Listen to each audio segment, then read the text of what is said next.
The concept of a billionaire's tax is one that has become somewhat fashionable for political leaders in the last several years. They see it as a necessary way to somewhat level the playing field between the haves and the have nots. California is the latest state to bring this idea forward. But do these ideas work? And we ask that question and more of Ken Smetters, who's faculty director of the Penn Wharton Budget Model. He's also a professor of business economics and public policy at the Wharton School. Ken, great to catch up again. How are you, sir? Is it good to be back? Doing well. Hope you guys are doing well as well. Thank you. We are. I guess let's start with I think to put some background on this, the idea of a tax like this, where did it actually come from in the first Yeah. place? Yeah. So there's at Penn Wharton Budget Model, we've uh, did some, a little bit of surveying as well as talking to a lot of business leaders and policymakers and so forth. And there's a couple things that keep coming back that both come from the left and the right on the political spectrum, kind of fallacies, if you will, in terms of how they get money and why the budget problem is not necessarily a big problem, which is actually not true. But one of these is that, man, there's just so much revenue out there that we're not getting in the form of kind of really wealthy people, billionaires. And so the simple idea was, okay, suppose that we actually try to grab all that money. And so Yeah. I just did a hypothetical exercise with policymakers and said the following. Listen, I mean, suppose we do the following kind of upper bound calculation. We say, all right, let's just outlaw being a billionaire. Let's just actually grab all the wealth above $999 million in more nines and change. And we'll grab everything above $1 billion. And then let's just suppose hypothetically that we could actually get it if the money can't be moved. Let's suppose hypothetically that we could then sell all those assets at current market prices. That we wouldn't, market prices would plummet. We won't be selling at a fire sale and so forth. Uh, with even with all that, pretty call it egregious, extreme assumptions Right. in terms of modeling. How much money could we actually get? For how long could we actually fund the federal government? And people, just the way I ask that question, people often think, oh, okay, it must not be a big number. So they'll guess like, maybe 10 years, 15 years. And it actually turns out it's around 8.8 months right now. And so it's way less than what people think. And so people are just completely uncalibrated in terms of the size of the federal problems that we have, in terms of the size of the spending that we have, the size of the federal budget deficits that we have, the exploding debt path that we're on. And that lack of calibration is really on both sides. So I'm picking a little bit more on the left right now, but the Yeah. right has its own problems in terms of how they're conceptualizing AI and things like that. But the assumption, I guess, is that if you were to bring a tax like this into play, that it would have a significant impact on reducing debt.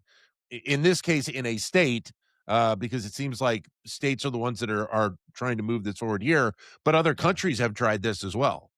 Yeah, and almost every country, except for three, have gotten rid of the wealth tax, and the reason why is that consistently, they've found that it's raised a lot less revenue Right. than they originally projected, and so over a dozen countries, including France, by the way, that's currently in hot debate about this idea right now, had wealth taxes. They all got rid of it because they realized that the distortions caused to the economy just way outweighed any revenue that they were getting. In fact, the revenue that they're actually getting is way less than they're expecting. And that's at a country level. I mean, it's much Right.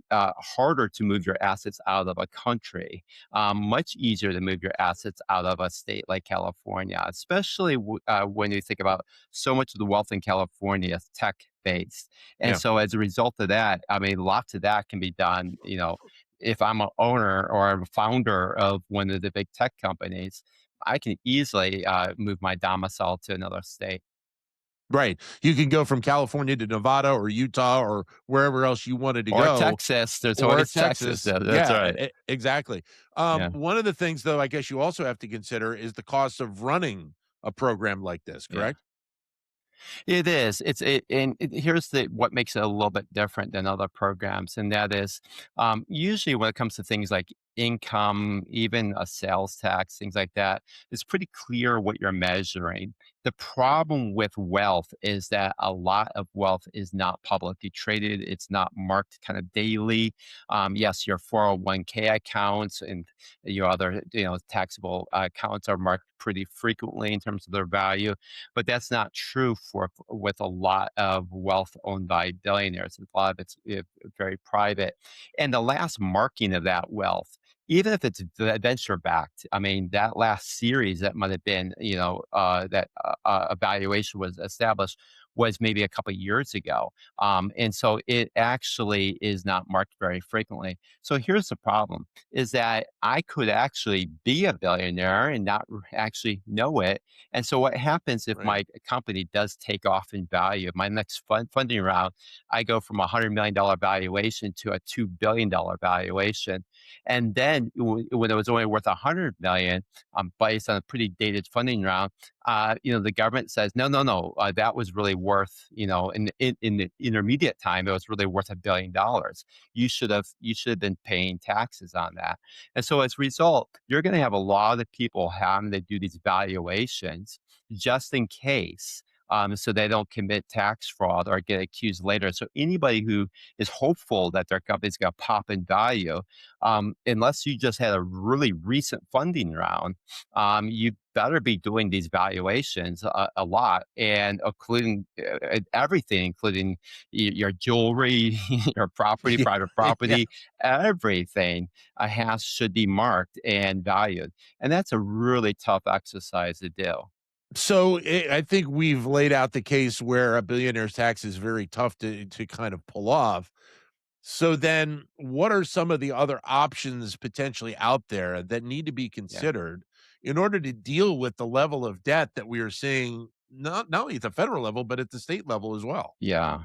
So California has had this problem for several decades where their revenue bounces around a lot due to realization of capital gains. And the problem is in fact, this happens is a couple years ago, big revenue increases because of realization of capital gains, especially during COVID and so forth. And so what happens is that they will project this out and saying, hey, you know what? We're going to get all this fancy revenue going forward and we're going to spend that money. So they put themselves on a spending path going forward that is assuming this revenue comes in, even though their own equivalent of the CBO called the LAO warns them that that's not true. They Right. still do it anyway. So they get this big mismatch between spending and actual revenue coming in. And this has happened multiple times before in California. So ultimately, unless they get that spending down, they're going to have to get revenue up.